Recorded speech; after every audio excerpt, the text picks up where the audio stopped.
Coming out for Northern Iowa at 133 is Julian Farber, ranked 25th, a veteran wrestler. He's had a good, solid career. He is from Bon Air, Georgia.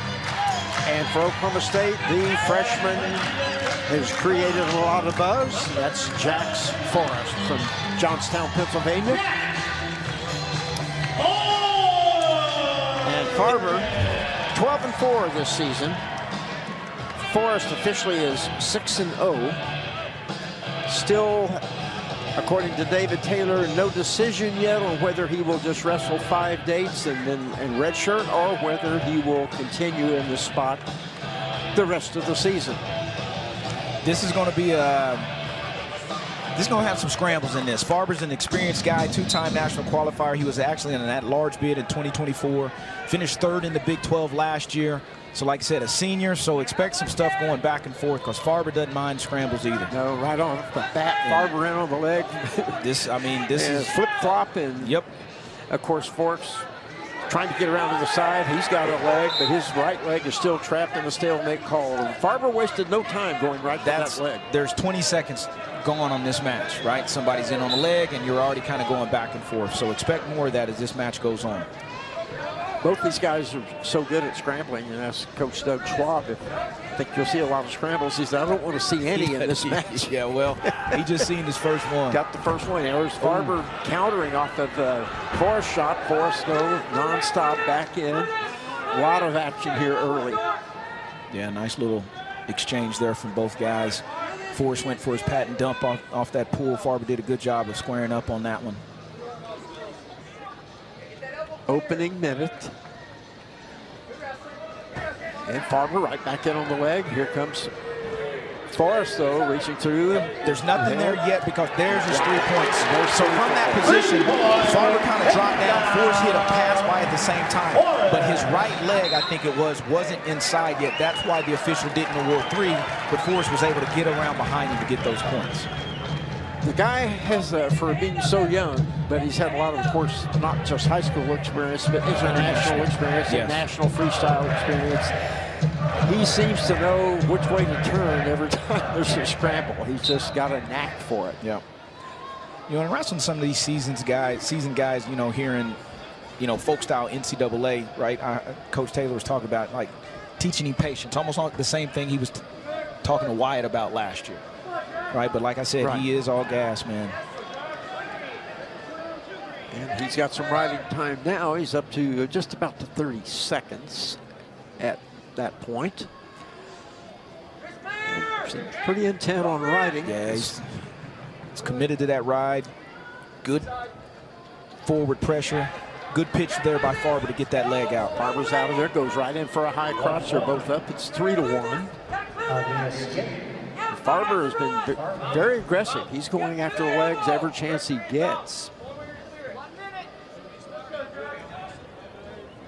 57 seconds left in the first, and the stalemate called. So 56 seconds, they'll restart. 3-1 Forrest. Farber has not been shy about attacking. No. No, that was slick. Pretty slick. That was slick. Little got underneath, disappeared, slipped out, went to a drag, got his 3, went ahead and cut him again. So 6-2 after that escape, and a brick thrown. That was a nice brick throw there by Schwab. Northern Iowa. Yep. Is he trying to say no takedown? Yeah, he wants to challenge that call, so they'll probably come over here, and I think they left the brick there. I didn't see if they pointed at themselves, so they're going to look at the review and see. Like I said, Schwab is fighting. That's what these coaches do, right? So if you don't think it was 3, you throw that brick, see what happens. Catch a replay it. Well, we'll see. It was a pretty slick move by Forrest there. Let's see if the call remains. Yeah, once they show it back up on the screen, like he kind of faked, went underneath, slipped out, and hit a drag off of this. I think he might have even started with his dump first. Went to a single. Now watch him just slip back out and go to a drag. Well, they've already thrown it, so. It's already been after the take. Yeah, here we go. There we go. Kind of getting this, but here it is right here. So here he goes to his dump, boom, slips out, drags, post on the mat.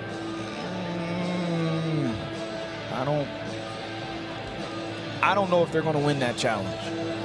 Yeah, it looked like he did have control. There was knees on the mat, hands on the mat. So we'll see. Yep. We're right about half the time. That's half. After video review, the call remains as stated. We were right there, Jay. Let's go to Vegas, man. Let's go. Oh, yeah. 50-50 shot. 6-2. They're on their feet after the second escape by Farber. 29 seconds left. This is all in the first period. There's been a lot of stuff happening. Well, I mean, you had guys in on each other's legs as soon as the whistle blew. The upper body work. They're both. Farber dives for the leg again. Forrest comes to the side. Farber rolls through. Forrest nothing blocks. yet. Head snap. And there's 3. Woo! That was close. There was a bunch of stuff right there, ladies and gentlemen. There was 25 seconds left when they restarted, correct? So 9-2 after the first period. As Farber has been very aggressive, but Forrest has come up with the points. I like the aggression from both guys, right? Yes. Really, they are just letting it fly out here. That's exactly what they're doing. Forrest chooses bottom. Remember, and roll, a quick roll, and he's out of there. So it's 10-2 on the escape. yeah, I heard Forrest say something in an interview after the Bedlam match, release the cannon and see what happens. Or empty the cannon out. I think that's what he said. Empty the cannon out. Well, he's used some ammunition so far in this one. 10-2 on the board. Forrest has 55 seconds riding time also. When they get there head-to-head, they don't just hang on the heads. They're looking for something and trying to get something set up every time, not just sitting there. No, both guys are looking to score. Whistle blows. Nope. Leg shot by Forrest, not there. So overhooked there by Farber. Trying to reach around the head to see if Farber can get something from there. Forrest doesn't mind being underneath, right? We've already seen that little slip drag from that position. He's got a dump from that position. He's extremely flexible, can kind of sit on both knees, but also stay square with you in there. Like I said, Farber got to his leg that first 3 seconds of the match, but hadn't got back in since then. There it is. There he is.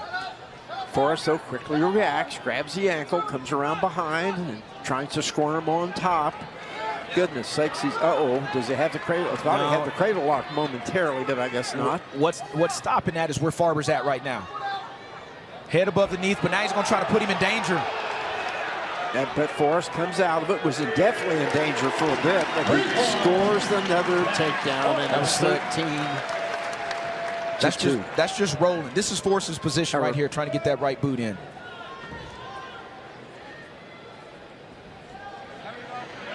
Oh, looking for a turn is Forrest. Some of his freestyle experience helped. You get all kinds of those little tilts and turns. Yeah, and little cheap tilts, little wrist control, roll through tilts.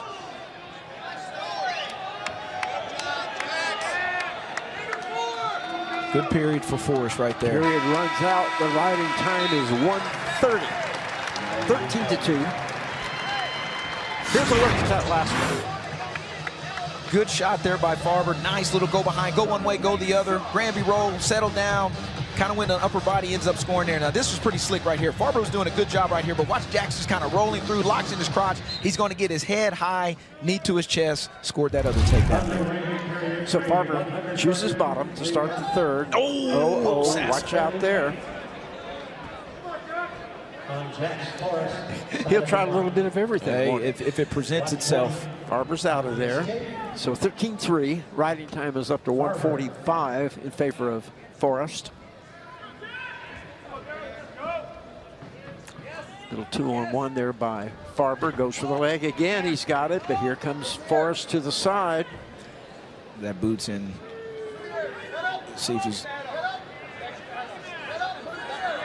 Forrest looked at the official like he thought he called stalemate or something first, but he didn't. So, right, there's 3. Free throw. That's Forrest. So Forrest is just a master at the scrambles. Well, all we can say. and also in that position, what he did do was he beat Farber's hip. As soon as Farber hit that shot, you saw Forrest move those hips, and he beat his hip, or beat his shoulder, I'm sorry.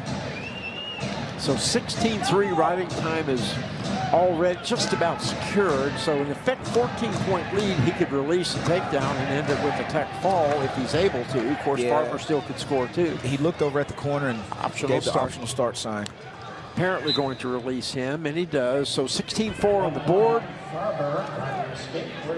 And Farber cannot afford to give up another takedown or it'll be a tech fall. Farber in again. Forrest, though, out of there, underhook. Tried for a trip there, an outside trip. That inside out. There's three, and that does it. Wow. 6 minutes and 18 seconds. The score will be 19-4, the tech fall. He released the cannon now, 8-0 after the technical fall. Yeah, he released the cannon on that one. A lot of activity, a lot of offensive attacks, a lot of scrambles from word go. That little slip drag right there in that first period. Another one, little Granby roll, ends up scoring another 3 points there by Forrest. Little rubber arm out. Just solid wrestling from the young freshman. Good snap down for that last one, 19-4. Oklahoma State leading 8-0. We'll be back with unbeaten Sergio Vega after this.